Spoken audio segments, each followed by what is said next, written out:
Retirement crisis in America confirmed by a new report, and farm equipment is piling up at dealerships. Today, I read an article on CNBC.com written by Lori Knish titled, "Just 4% of current retirees say they are living the dream. Survey finds. Here's why." The author of this article referenced a new survey from asset management company Schroders. The survey revealed that just 4% of retirees say they are living the dream. 44% said they are comfortable. 34% said they are not great, but not bad. And 15% said they are struggling.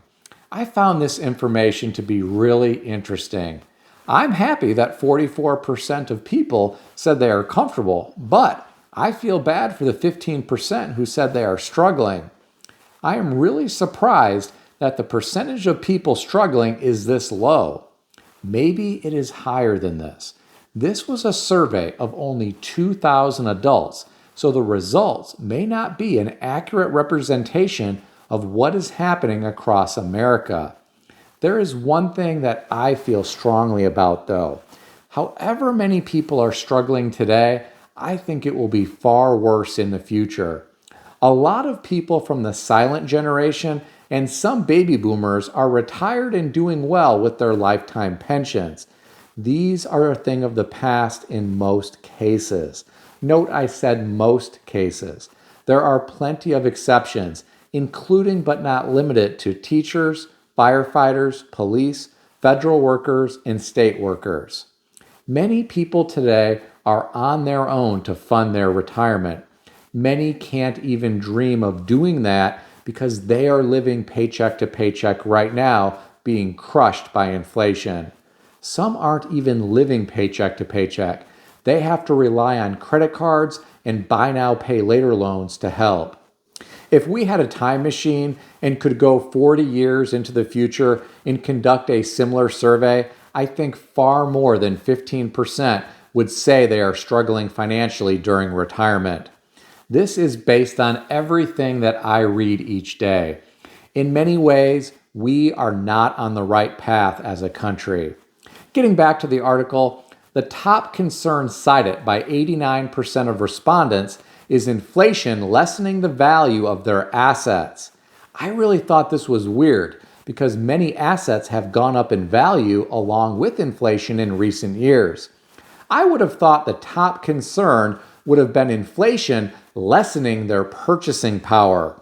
Many retired people who only have Social Security to rely on have seen prices of goods and services increase faster than their Social Security cost of living adjustments in many cases. 85% of people were concerned about higher than expected healthcare costs. Now, this is one that I can completely believe. The cost of medical care in this country is astronomical. I don't think it's sustainable. It is tragic what is happening in this country. Many people are not getting the medical care they need when they need it. Many people are struggling to afford their medication also. It is really sad in my opinion. 68% of people are worried about outliving their assets. Well, I think this is another one that is going to get worse over time. Many people are not saving enough for retirement, and they will probably outlive their assets. If any of you watching this video are financial planners, perhaps you have clients who are in this type of situation. Some have a lifestyle they can no longer afford based on the amount of money in their portfolio, and they don't know what to do. I suspect some are faced with difficult choices. I am sure some never dreamed they would be in such a situation later in life. Getting back to the article, the author presented a question. Is a retirement crisis brewing? The author referenced a new report from the National Institute on Retirement Security. I'll share a quote with you from this report. The retirement savings crisis in the United States is no longer looming. It is here now. Here are my thoughts. I am sorry to hear that we have a retirement crisis, but I am glad that this organization is reporting about it. More people need to be aware of this so they can plan for retirement while there is still time. I want everyone to be able to reach an age where they can retire with dignity and financial security. I hate to think about people living in their cars because they can't afford housing in their area. I hate to think about people couch surfing and rotating between the homes that their children rent or own. Social Security is not going to provide enough income on its own for most people. Some are not taking this seriously, and I worry about what the future holds. What do you think about all of this? Share your thoughts in the comment section below. I've seen a lot of videos lately on YouTube relating to car and truck inventory piling up at dealerships. But today, I read an article that caught me completely off guard. This article was on Yahoo Finance, put out by Reuters, and written by Bianca Flowers and Renee Hickman, titled, "Too Many Tractors. As Boom Times Fade, Farm Equipment Piles Up." According to the author, falling crop prices are leaving agriculture equipment sellers with an excess of unsold tractors and combines. To cope with the surplus, dealers are discounting machines, suspending new orders, and even auctioning off equipment at reduced prices. Well, my friends, this is really interesting and disturbing at the same time. This equipment is not cheap. We are talking about hundreds of thousands of dollars. I'm glad that I don't own an implement dealership right now. My heart goes out to those who do own one if their business is struggling. Hopefully, they can make up the difference in the service department.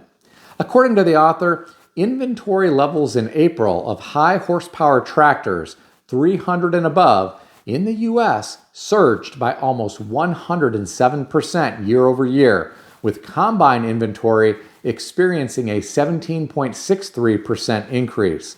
This is all according to Sandhills Global, a market research firm. Well, I have to wonder when we are going to start hearing about inventory starting to pile up at dealerships that sell RVs, boats, motorcycles, four-wheelers, dirt bikes, side-by-sides, and jet skis.